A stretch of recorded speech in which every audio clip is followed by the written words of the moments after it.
like why does that then mean I don't know. There's probably a good reason. It's probably a chain reaction of sorts. But it's just funny because like I feel like the narrative about America and Los Angeles right now is very much that we are fucked, that the crime is insane. I'm not sure how much that gets talked about in Canada, but you come out here and it's like, oh, okay, yeah, it really is GTA. I mean, everything.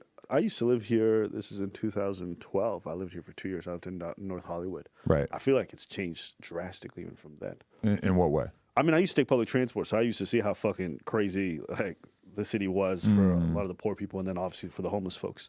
And then I took it recently, and I'm like, I barely recognize like that shit is like dead ass dangerous. Like I still take the line to Long Beach. That's a crazy fucking line, bro. That is true. I've done that quite a few times so in my much life. like mental health issues, and you know, we scoff and we laughing at it, but like it's actually super sad to see it unfold. Like these people like live on some of these trains. You see them day, and like they're going through episodes all the time. It's just wild because the subway in New York City is for everyone. Yeah. You'll see some guy who makes $1 million a year on there. It's no big deal. You see, young kids. You see homeless people, but for the most part, it's like a pretty upscale environment. It's a decent club.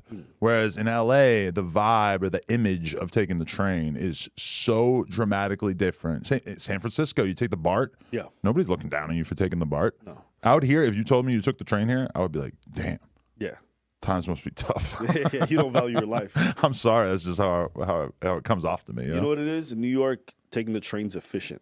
Yeah. The reason why people take it's not because they That's a love good the point. train. It's like you live in Manhattan, driving anywhere is pretty much impossible. So you might as well just take the train to get there because it's always faster. And if you took the train to get here, you would probably then have to hop on a bus The buses don't work. or like something. Like it's not like convenient enough. Whereas like public transportation in tightly condensed cities is amazing. Absolutely. Whereas here, it just doesn't really work out so well. Yeah. And people don't care because they're so used to driving, but I think it really impacts the feel of a city. Right.